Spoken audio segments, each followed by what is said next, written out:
Bismillahirrahmanirrahim. Barliq hamd sana Janobi Allohga bo'lsin. Shunaqla payg'ambarimizga, oil taobatlariga va uningga toki qiyomatgacha ergashganlarga durud salomlar bo'lsin. Aslida qushlarni ochiq joylarda ko'ndirib beqish va ularga dam berish savobli ish.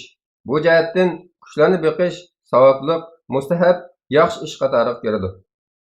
Qatada rivoyat qiladiki, Anas ibn Malik radhiyallohu anhu mundoq degan: Rasululloh sallallohu alayhi vasallam qandoq bir musulmon bir ko'chat tiksa yoki bir ziroat berib, uningdan uchar qushlar yoki insonlar yoki hayvonlar yeydigan, uningga ashu ishi sababidan sadiq savob bo'ladi degan. Endi sayrishidan, shaklidan huzurlanish uchun qushlarni qafaslarga solab qo'yishga kelsak, bu makruh ishdir. Texi harom bo'lishimi yiroq emas.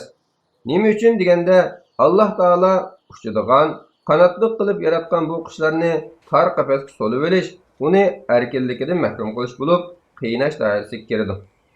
Qiynashda buningdanmi og'ir qiynash bo'lamdi? Erkinlik, hurlik degan insonlarga emas, balki uchar qushlarga nisbatanmi eng qimmat ham tabiiy haqlarning biridir. Shunga ba'zi olimlar mundaq deb qaragan: Dandar va bulbul qatorliq sayrab beradigan qushlarni qafaslarga solab beqishni imomlarimiz yomon ko'rgan. Chunki bu ehtiyoj doirasidagi ishlardan bo'lmasdan akavurlik, cho'ngchilik va ortiqcha rohat farog'atdandir. Uni solab qo'yish azoblashdir. Imomlarimiz buni hamoqatlik deb atagan. Chunki u uchishga sig'inishdan, havo bo'shlig'ida parvoz qila olmaganligiga afsuslanishdan ingrayotgan qushning sayrishidan shodlanishdir. Albatta, qafasga solingan qushlarning sayrishi, erkinlikka bo'lgan sig'inishi yoki bu zulmni Parvardigoriga shikoyat qilayotgan nolisi bo'lishi mumkin. Afsuski, inson buni anglab ko'ngil ochaman deydi. Sulaymon alayhissalom bo'lgan bo'lsa, balki qafaslarga solingan qushlarning ahu faryodini bizga tarjim qilib bergan bo'ladi. Biroq biz uning tilini bilmagachga, uning dod faryod, nola qilishidan, azizlardan ayrilganiga hasrat chekkanidan ko'nglimizni ochamiz. İslam dinimiz insonlarni mehr-shafqat qilishni ko'zlaydi. Musulmon haqiqiy islom tarbiyasi ko'rganda, atrofidagi barliq mavjudotga xotirjamlik, aminlik baxsh etalaydi. Hech kim, hech nima, hech bir jonivor uning ziyonkashligiga uchramaydi. Abdurrahman ibn Abdullah rivoyat qiladi-ki, uning otasi Abdullah ibn Mas'ud radhiyallohu anhu mundoq degan: Biz Rasululloh sallallohu alayhi vasallam bilan bir safarda birga edik. Rasululloh hojat qilish uchun ketganida biz ikki cho'jisi bilan turgan qushqachdak bir qushni ko'rib, uning ikki cho'jisini elib oldik. Shuning bilan onasi kelib, qantini yeyib, zarlang'ila turdi. Rasululloh sallallohu alayhi vasallam kelib, kim buning bolasini elib olib, uni qayg'uga soldi? Balasını onun qaytırıp beringlar dedi. İslam dini bütün mahlukatlarga rahmettir. Rasulullah sallallahu aleyhi ve sellem bütün canlıklarga rahmet kılıp evatilgen. Yuqorqi hadisdanmi shu mazmunni ko'rib olaymiz. Abu Nuaym sanadi bilan rivoyat qiladi-ki, salaflarimizdan Sufyan Savri ayni vaqtda zolim podshohlardan saqlanib, Abu Mansur degan kishining Basradagi uyida yoshinib turgan edi. Abu Mansur mundaq deydi: Sufyan mushu uyda qo'ngan. O'g'limning bir bulbuli bor edi. Sufyan buni ko'rib, bu qush nima uchun bu yerga solingan, qo'yayotgan bo'lsa-chu dedi.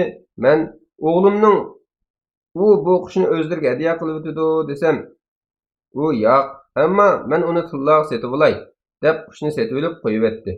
Shundaqdimi qush ketib, qo'rsqin to'yg'izib, kechalari qaytib kelib turdi. Sufyan vafot bo'lgan chaqda qush uning jinosiga ergashib, qabr ustida paloqishdi. Keyin bir qancha kun uning qabrisiga berib yo'qlab turdi. Ba'zida qabrisi ustida qo'natdi, ba'zida uyiga qaytatdi. Keyin kishilar uning qabrisi ustida o'lik holatda ko'rgan. Natijada u uning qabrisiga yoki qashiga dafn qilingan. Jonivorlarga qilingan mehr-shafqat Allohning nazarida intayin katta savobli ishdir. Nafi Abdullah ibn Umar radhiyallohu anhudan rivoyat qiladi-ki, Rasululloh sallallohu alayhi vasallam mundoq degan: Bir ayol ochliqdan o'lguchi solab qo'ygan bir mushuk tufayli azoblanib do'zaxga kirib ketgan. Shuning bilan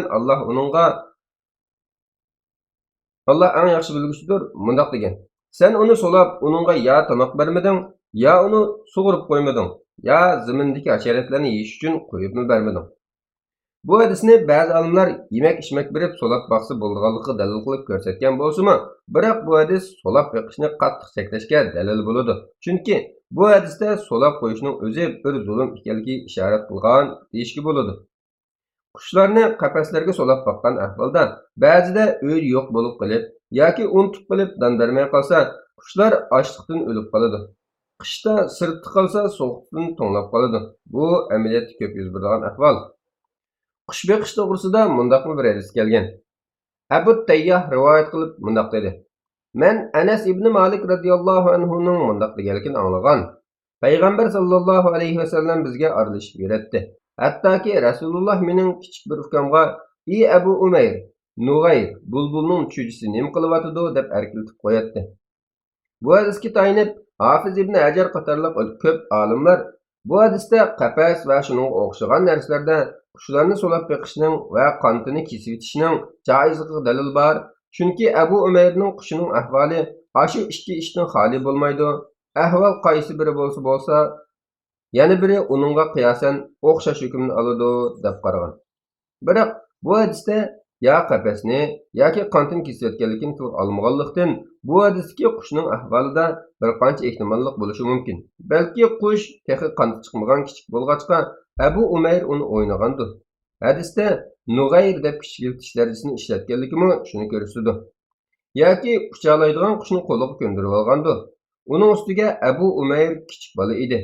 Odatda mukallaf bo'lmag'achqa kichik bolalarga cho'nglarga berilmagan ruxsatlar beriladi. Shunga bu hadisda kichik bolalar qush o'ynashga ruxsat bor, yana cho'nglarning bolalarning o'ynashiga yo'l qo'ysa bo'ladiganligiga dalil bor desak, texim muvofiq bo'ladi. Yana shariatning umumiy ruhiga, ko'zlagan maqsadlariga qaraydigan bo'lsak, butun jonivorlarga yaxshilik qilish, azor bermaslik talab qilingan bir ish. Abu Salih as-Samman Abu Hurayra radhiyallohu anhu rivoyat qiladi-ki, Rasululloh sallallohu alayhi vasallam bir odam ketib o'tib, uningga qattiq ussizlik etib, bir quduq tushib suv ichdi. Quduqdan chiqib, ussizlikdan hasirab, nam to'pini yalayotgan bir itni ko'rib, "Menga yetgan ussizlik uningga yetdi-da" deb quduqqa tushib, o'tkiga suv elib, uni og'zi bilan tishlagunicha quduqdan chiqdi va itni sug'urdi. Allah uning bu ishiga rahmat aytib, uni mag'firat qilyapti degan edi. Sahobalar: "Ya Rasululloh, hayvonlarga yaxshilik qilsak, bizga ajr bo'lamdi?" deganda Rasululloh: "Har qanday jonliqqa yaxshilik qilishda ajr bor" dedi. Yana Abu Hurayra radhiyallohu anhu rivoyat qiladi-ki, Rasululloh sallallohu alayhi vasallam mundaq degan: "Bir fahisha issiq bir kunda ussizlik dastidan tilini chiqarib bir quduq atrofida aylanib turgan bir itni ko'rib, u itga o'tki bilan suv tortib bergan. Shuning bilan uningga mag'firat qilingan." Yana bir rivoyatda Bani Isroildan bir fahisha deb kelgan.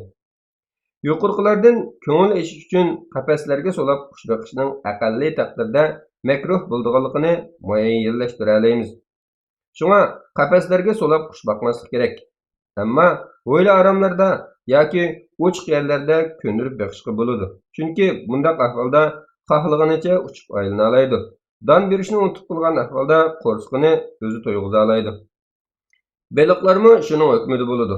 Agar ozoda erkin yashaydigan cho'ngroq ko'lchak yoki aynak idishni baqsa, och qilib o'lib qolmaydigan bo'lsa, baqsa bo'ladi. Vallohu alam. Fatvoda doktor Abdul Aziz rahmatulloh.